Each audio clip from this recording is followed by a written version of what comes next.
Siapa sih yang nggak tahu Gudang Garam? Ya, perusahaan rokok ini adalah perusahaan legend, tanda kemakmuran bagi beberapa orang. Ya, aku nggak ngomong ini tanpa dasar teman-teman. Setuju nggak kalian? Kalau rokok Surya, rokoknya Gudang Garam, itu adalah tanda kemakmuran rakyat Indonesia. Ya, kalian pasti tahu dong. Hanya gaji tertentu yang bisa langganan rokok ini. Ya, rokok ini sudah berdiri sejak lama, teman-teman. Sudah berdiri sejak era bapak kita, mungkin kakek kita. Tapi siapa sangka Gudang Garam yang sepowerful itu dan sudah berada di negara kita sudah lama dan sudah merajai pasar. Tapi akhir-akhir ini, hari ini, Gudang Garam terancam mengalami kebangkrutan, teman-teman. Ya, kebangkrutan walaupun masih belum bangkrut, tapi penurunannya sangat signifikan, teman-teman. Dari biasanya omset tahunannya sekitar 5 triliunan, sekarang turun menjadi sekitar 800 miliar. Ya, biasanya kita ngomongin ekonomi global, ekonomi negara, tapi kenapa kok tiba-tiba ngomong ekonomi perusahaan? Jadi gini, teman-teman. Karena besarnya perusahaan Gudang Garam ini ada beberapa faktor dan hal-hal yang menarik, dan ini juga kayak berimbas deh sama ekonomi rakyat Indonesia. Kan kalian tahu ya, kayak rata-rata kita perokok semua sih. Yuk kita bahas fenomena yang ada di Gudang Garam ini, kenapa Gudang Garam bisa bangkrut dan di asumsi publik.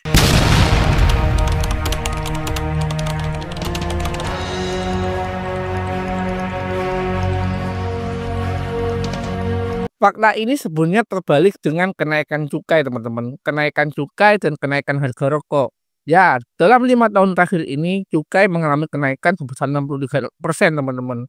Ya, 63%, lebih dari separuh selama 5 tahun ke belakang ini, teman-teman. Dan juga rata-rata kenaikan tahunannya sekitar 10-12%. Fakta ini berbanding terbalik dengan pendapatan perusahaan rokok, teman-teman. Di satu sisi harga cukai dan harga kenaikannya mengalami penaikan, tapi omsetnya mengalami penurunan, teman-teman. Ya, harga rokok tembus sampai 40.000, sedangkan kuliah sekarang hampir 30.000, teman-teman. Banyak orang yang sekalian berhenti ngerokok atau pindah ke rokok-rokok pendatang baru yang murah-murah, teman-teman. Ya, seperti yang kalian tahu lah, pesaing Surya di kalangan kabupaten, Gajah, Gudang, tahu lah ya, harganya nggak sampai 20.000, teman-teman. Ini kita belum lagi ngomongin fenomena rokok elektrik. Tren generasi baru, tren Gen Z itu sekarang beralih ke rokok elektrik, teman-teman, karena urusan sosial dan lifestyle. Belum lagi kita ngomongin perihal perkembangannya rokok ilegal. Ya, seperti yang kalian ketahui, karena cukai rokok mengalami kenaikan sampai 67%, otomatis harganya nggak terjangkau dong. Otomatis bagi warga bawah, bagi warga gaji UMR yang dulu UMR sudah bisa rokokan Surya setiap bulan, tapi sekarang mereka pilih rokok pendatang baru seperti Gudang Baru dan juga Gajah Baru. Dan juga fenomena ini juga nggak tentang rokok pendatang baru yang murah, teman-teman. Kalian tahu lah, di daerah kalian mungkin di kota-kota juga ada sih rokok ilegal yang harganya bervariasi mulai dari 3.500 sampai 10.000, bahkan sampai 15.000. Ya, banyak masyarakat dan banyak warga memilih opsi rokok ilegal karena menurut beberapa masyarakat, karena kebutuhan rokoknya sangat tinggi dan gaya belinya sangat nggak terjangkau, otomatis rokok ilegal adalah sebuah jawaban. Jadi di satu sisi cukai rokok mengalami kenaikan, akhirnya rakyatnya nggak kekejar membeli. Sebenarnya tujuan penaikan cukai ini masuk akal, teman-teman, karena pemerintah ingin mengurangi ketergantungan warga kita terhadap nikotin atau terhadap rokok. Tapi peraturan ini menurutku agak blunder. Karena satu sisi regulasi yang bagus, tapi jika penerapannya kurang bagus, ya akhirnya muncullah rokok ilegal, teman-teman. Dengan adanya rokok ilegal, perokoknya nggak nurun, tapi perokok-perokok ini nggak bayar pajak, teman-teman. Negara jadi kehilangan pendapatannya, dan perusahaan besar yang menyumbang pajak terbesar yaitu cukai rokok terancam bangkrut, teman-teman. Kan ini dilema ya. Di satu sisi perusahaan rokok juga banyak tenaga kerja dan banyak profesional yang terlibat. Otomatis dengan terancamnya perusahaan rokok, banyak para tangan-tangan dan para kepala keluarga yang mencari nafkah di situ, teman-teman. Dan menurut data sendiri, gudang garam mengalami penurunan penjualan, teman-teman. Ya, sebesar 61 miliar batang menjadi 53 miliar batang, teman-teman. Ya, dari 61 miliar batang menjadi 53 miliar batang. Kalau kita kalkulasikan kasar, kalau setiap batang itu unungnya 1.000, itu apa nggak sampai 6 triliun, teman-teman. Angka segitu juga bukan angka kecil, teman-teman. Otomatis dengan penurunan penjualan ini terancam PHK massal, teman-teman. Ya, gudang garam sendiri menyerap dan mengontribusikan jutaan pekerja, teman-teman. Mulai dari sektor pekerjanya, pelindingnya, tembakau, dan distributornya. Dan masih banyak lagi orang-orang terlibat di balik terdistribusinya industri ini. Kita belum lagi ngomongin sales-sales yang terlibat distribusi, belum lagi kita ngomongin pedagang-pedagang kelontong yang berjualan eceran, dan juga pengepul-pengepul yang mengumpulkan tembakau, dan juga petani sendiri, teman-teman. Gudang garam adalah perusahaan besar. Gudang garam menyerap banyak tenaga kerja. Jika penjualannya terus mengalami penurunan, otomatis pengangguran massal akan menjadi problem, teman-teman. Dengan pengurangan penjualan ini, otomatis Surya atau gudang garam itu pasti mengurangi stok tembakau, teman-teman. Ya, hanya mereka ngambil root di petani, otomatis mereka akan mengurangi stok. Ya logikanya kalau jualannya seret, otomatis pengambilan kecualian juga seret, teman-teman. Ya itulah yang terjadi di gudang garam, teman-teman. Dan menurut data sendiri, harga tembakau anjlok dari 100.000 per kilo jadi 20.000. Bahkan ada yang bilang sampai jadi 5.000 per kilo, teman-teman. Bayangin, anjlok dari 100.000 menjadi 20.000, bahkan sampai 50.000. Itu lebih dari separuh loh anjloknya, teman-teman. Akhirnya dulu banyak petani tembakau yang setelah panen nguliahin anak, beli motor, investasi di hal lain. Sekarang setelah panen banyak yang jual motor, garap BPKB, pinjaman online, dan juga mungkin judi online. Karena apa? Karena mungkin mereka nggak menutupi untuk pupuk, untuk biaya buruh tani, dan sewa lahan mungkin, dan macam-macam. Ya, dari 100.000 per kilo jadi 20.000, teman-teman. Itu lebih dari separuh. Bayangin tuh. Jika sebuah pertanian profitnya adalah sekitar 30% sampai 40%, kalau penurunannya sampai separuh lebih, ya itu bukan balik modal lagi. Kita nggak usah ngomong profit kalau 20.000 per kilo, teman-teman. Balik modal aja udah cukup itu. Ya, di satu sisi kesehatan warga Indonesia juga penting. Tapi di satu sisi banyak masyarakat dan banyak warga yang sudah terlibat di distribusi rokok ini, termasuk petani tembakau. Ini kita ngomongin petani tembakau, kita belum lagi ngomongin distribusinya. Pasti ada pengepul di situ, pasti ada orang mendistribusikan, pasti ada buruh-buruh pengangkut, dan juga karyawan pabrik itu sendiri, teman-teman. Di satu sisi mungkin kita nyalain petani, ya mungkin karena ya bang, mungkin karena kualitas tembakau mereka menurun. Ya mungkin mereka males-malesan. Enggak, teman-teman. Enggak peduli seberapa bagus petani menghasilkan sebuah kotak tembakau, enggak peduli mereka sedisiplin apa untuk bertani, tapi jika permintaannya mengalami penurunan, itu hukum ekonomi jahat, teman-teman. Ya, kalau permintaannya mengalami penurunan, otomatis suplainya juga akan menjadi ketekan harganya, teman-teman. Demand and supply itu hukum ekonomi jahat, teman-teman. Jadi nggak semuanya soal kualitas, soal petani kita yang jelek kualitasnya. Nggak, teman-teman ya. Sebagus-bagusnya pertanian, sebagus-bagusnya petani mengolah lahan, tapi ujung-ujungnya adalah permintaan. Jika permintaannya lesu, jika distribusinya mandek, ya percuma, teman-teman. Sebagus-bagus apapun, ya itu pasti akan menjadi faktor penentu, teman-teman, yaitu permintaan. Akhirnya stok tembakau di gudang garam sendiri mengalami penumpukan. Dan menurut sumber yang aku baca, gudang garam sudah mengikat untuk mengambil tembakau ini. Ya, mengambil tembakau sangat pelan-pelan karena menurut gudang garam stok mereka sudah cukup untuk bertahun-tahun ke depan. Tuh bayangin tuh. Akhirnya opsi petani apa, teman-teman? Akhirnya muncullah rokok ilegal. Rokok-rokok ilegal ini juga mengambil di petani-petani tersebut, teman-teman. Tapi ya tadi dengan harga 20.000, bahkan ada yang bilang sampai 5.000, sadis, teman-teman. Selain penurunan ini karena faktor naiknya harga cukai dan otomatis harga jual rokok menjadi naik, ini juga banyak terjadi kompetitor yang sangat tinggi teman-teman tentang ya seperti yang kalian ketahui tentang vape, rokok elektrik, perubahan Gen Z, dan juga masih banyak generasi-generasi sekarang yang akan sadar tentang kesehatan mereka. Ya, edukasi kesehatan nggak sekenceng sekarang daripada dulu. Sekarang kenceng banget teman-teman edukasi kesehatan. Otomatis banyak masyarakat yang lebih sadar dan lebih teredukasi perihal kesehatan ini. Dan juga munculnya fenomena tingwis dan rokok ilegal. BTW tahu nggak tingwis itu apa? Linting dewe. Ya, banyak masyarakat di desa, di kabupaten memilih opsi untuk melinting tembakau sendiri teman-teman. Yang harganya juga murah. Tempatku pelinting pemuda yang melinting tuh ya agak banyak teman-teman. Harganya juga murah 20.000, 12.000, bahkan ada yang 7.000 udah dapat 1 on teman-teman. Dan itu udah bisa buat 1 minggu. Bayangin, sekarang harga Surya 25.000, lebih teman-teman, 27.000 per paknya. Dan faktor perkembangan zaman dan status sosial juga bergeser teman-teman. Dulu kita mencari dopamin, mencari hiburan itu sulit teman-teman. Akhirnya banyaklah perokok ini ya. Banyak yang bilang untuk menjernihkan pikiran, banyak yang bilang mencari wangsit, banyak yang bilang mencari ketenangan, biar nggak sumpek. Ya, itulah dopamin teman-teman. Ya, kita dulu nggak kenal TikTok, dulu kita nggak kenal sosmed. Ya, salah satu sumber dopamin shortcut terjangkau saat itu ya rokok. Otomatis saat itu banyak perokok di Indonesia.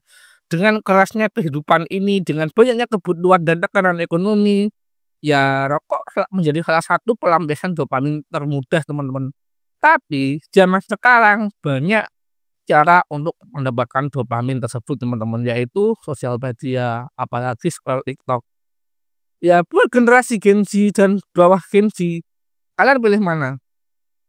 Nggak ngerokok 1 batang atau nggak nyekrol TikTok 10 menit? Kalau sekarang pasti banyak yang milih lebih baik nggak ngerokok 1 batang. Kalau generasi dulu jangankan scroll TikTok, pilih makan atau pilih ngerokok, banyak yang pilih ngerokok, yakin aku. Bener nggak teman-teman? Jadi kesimpulannya, konsumen rokok dan perilaku market mereka bergeser. Dari yang awalnya loyalitas merek, ya loyal terhadap merek, tapi sekarang menjadi pencari harga. Menjadi pencari harga yang paling worth it. Otomatis mereka mencari brand-brand rokok yang harganya murah. Bahkan nggak peduli brand, yang penting harganya value for money menurut mereka paling worth it gitulah pokoknya. Dan juga market juga mengalami pergeseran cara mendapatkan dopamin tersebut, dan juga pergeseran level seperti rokok elektrik dan kesadaran tinggi terhadap informasi kesehatan teman-teman. Dan menurut data WHO sendiri 2023, jumlah perokok aktif usia 18 sampai 24 tahun itu penurunan teman-teman. Menuruni penurunan sebesar 15% dalam 3 tahun terakhir. Itu di Asia Tenggara. Itu menurut WHO teman. Dan Asia Tenggara itu mengalami penurunan 15% di tahun 2023 teman-teman. Ya, seperti yang aku bilang tadi, Gen Z banyak yang sadar akan kesehatan dan level yang juga bergeser teman-teman. Lantas apa sih bahayanya rokok ilegal sekarang? Ya, dengan adanya rokok ilegal ini, ya seperti yang kalian ketahui namanya juga rokok ilegal, mereka tidak membayar pajak dan tidak membayar cukai, tidak membayar kontribusinya. Seperti yang kalian ketahui, rokok itu adalah yang diyakini penyumbang penyakit TBC dan penyakit di Indonesia teman-teman. Banyak penyakit-penyakit yang timbul akibat rokok. Aku bukan benci perokok teman-teman, aku juga perokok aktif malah. Ya seperti yang kalian ketahui banyak campaign-campaign yang menggaskan bahwa bahayanya rokok ini dan akibatnya muncullah penyakit-penyakit. Jadi kontribusi rokok ilegal nggak ada teman-teman. Negara nggak dapat pendapatan dari aktivasi jual beli rokok tersebut, otomatis ya negara sudah rugi dong. Dan juga nggak cuma soal kehilangan pajak aja, negara juga kehilangan kontrol kualitas dan standarisasi kelayakan rokok teman. Jadi perusahaan seperti Gudang Garam ini otomatis sangat tertekan dengan adanya rokok ilegal. Ya bayangin aja teman, harganya berkali-kali lipat lebih murah daripada Gudang Garam. Ya mungkin rasanya nggak seperti Surya, rokok-rokok Gudang Garam pada lainnya, Inter, tapi kan masih keluar asap. Banyak yang memilih opsi rokok ilegal karena mereka ya daripada nggak ngerokok, dan satu batang surya sudah dapat 7 batang rokok ilegal. Bahkan kalau harganya cuma 5.000, berarti dapat berapa ya, teman? Dapat 6 pak, teman-teman. Itulah yang membuat penjualan surya ini merosot, teman-teman. Walaupun faktornya banyak apa yang tak bilang tadi. Dan menurut data sendiri, penerimaan cukai rokok per tahunnya sudah 230 triliun, teman-teman. Sedangkan biaya BPJS untuk penyakit akibat rokok itu 600 triliun, teman-teman. Kalau kita lihat dari data ini dan dari fakta ini, sebenarnya kerugiannya lebih besar ya daripada sumbangan cukai rokok. 230 triliun menjadi 230 triliun, sedangkan impact yang katanya diakibatkan ngerokok karena penyakit adalah 600 triliun menurut klaim BPJS. Ya, di satu sisi kita mungkin ya jangan naikin cukai dong, harganya mahal, nggak terjangkau. Di industri rokok banyak terlibat, banyak industri yang bermain. Jika cukai rokok mengalami kenaikan, penjualan merosot, banyak yang dirugikan. Tapi di satu sisi kita juga nggak bisa menutup mata, teman-teman. Klaim BPJS dan klaim dari pemerintah ini ada benarnya. Ya, dengan kalkulasi sekitar 600 triliun pembiayaan penyakit yang diakibatkan oleh rokok ini, teman-teman. Dan menurut BPJS sendiri, penyakit-penyakit terbesar akibat rokok itu adalah salah satunya adalah kanker, jantung, dan stroke, teman-teman. 3 penyakit terbesar penyebab oleh BPJS. Negara ingin menekan konsumsi rokok demi kesehatan jangka panjang. Apa kalian setuju, teman-teman? Kalau kalian lihat data globalnya, apakah satu-satunya faktor yang menyebabkan kanker adalah rokok? Apakah satu-satunya yang menyebabkan jantung adalah rokok?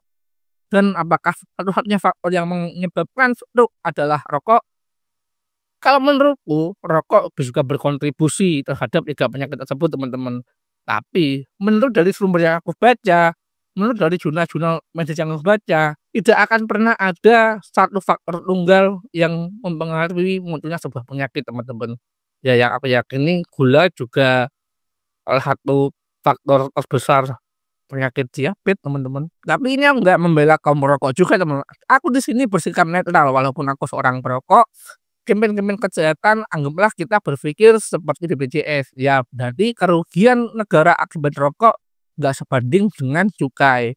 Otomatis telah membuat pemerintah yang akhirnya memutuskan untuk menaikkan cukai, teman-teman. 230 triliun ke 600 triliun itu kan hampir 370-an triliun, teman-teman, minusnya, teman-teman. Ini kalau kita pakai analogi uang ya, nominal ya, sedangkan kesehatan itu nggak diukur sama nominal, teman-teman. Tapi yang perlu kalian ketahui, walaupun kerugian negara akibat dampak penyakit yang katanya karena rokok, tahu nggak kalian, setoran cukai rokok itu per tahunnya adalah 230 triliun.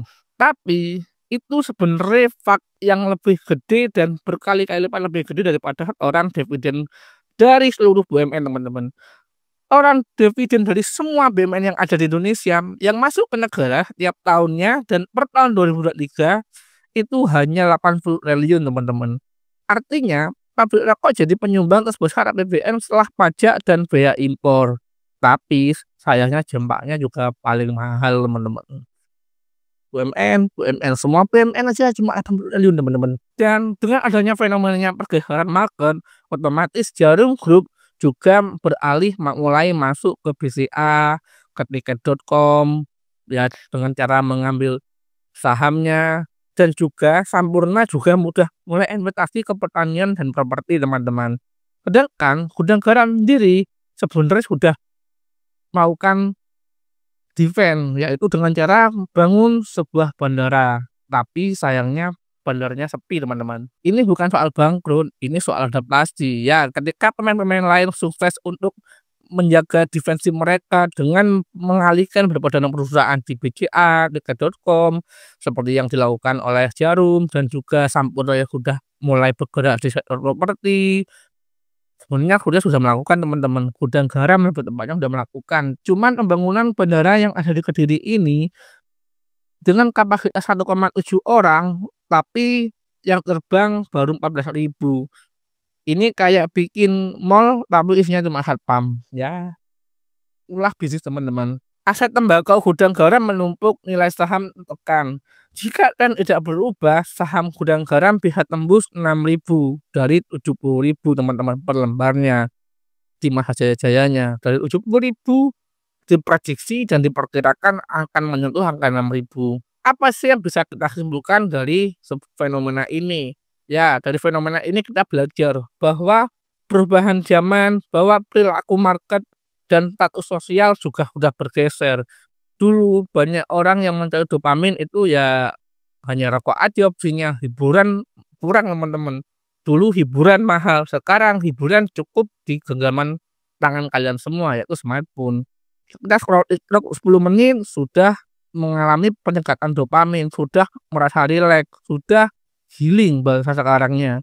Tapi kalau dulu ya rokok inilah salah satu caranya teman-teman. Jadi karena perilaku pasar dan perilaku market dan masyarakat yang berubah, harusnya sebuah usaha, sebuah bisnis harusnya lebih fleksibel dan lebih adaptif terhadap perubahan perilaku market, teman-teman, perubahan masyarakatnya.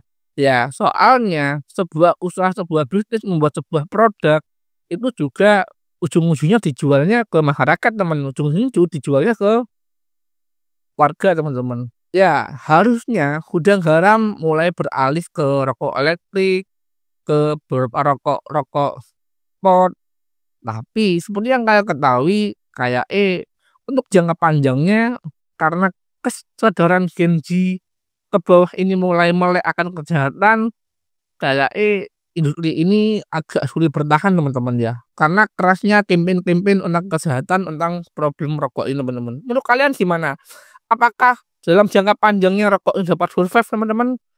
Ya, kalau dapat survive mungkin perusahaan rokok akan kehilangan kue besarnya. Mungkin yang awalnya 80%, 70% masyarakat kita adalah perokok, tapi mungkin 10 tahun ke depan, 20 tahun ke depan, marketnya tinggal 10%, mungkin 20%, mungkin 5% teman-teman. Karena campaign-campaign kesehatan tentang bahayanya rokok ini tiap hari, tiap makin lama, makin kencang teman-teman. Banyak orang dan banyak warga yang sudah sadar akan dampak rokok. Ya otomatis sebuah perusahaan harus aware, harus mempertimbangkan kenyataan ini. Suka nggak suka ya kita harus sadar akan realitanya teman-teman. Buat para petani harusnya sudah mulai perlahan-lahan mempertimbangkan sektor lain untuk dibudidayakan teman-teman. Kan masih banyak loh hasil bumi kita, hasil pertanian kita selain tembakau. Ya walaupun nggak bisa langsung 80 derajat, minimal perlahan-lahan dari awalnya semua aset kita, semua lahan kita digunakan tembakau, ya perlahan-lahan dulu dong, 10% dulu dibuat untuk apa, untuk jeruk ataupun padi, sisanya masih tetap tembakau. 2 tahun, 3 tahun nggak survive, digeser lagi, ya gitu Bang. Ya cara kita untuk berbisnis, cara kita untuk menjalani kehidupan ya kita harus fleksibel terhadap zaman dan terhadap realita yang ada saat ini teman-teman.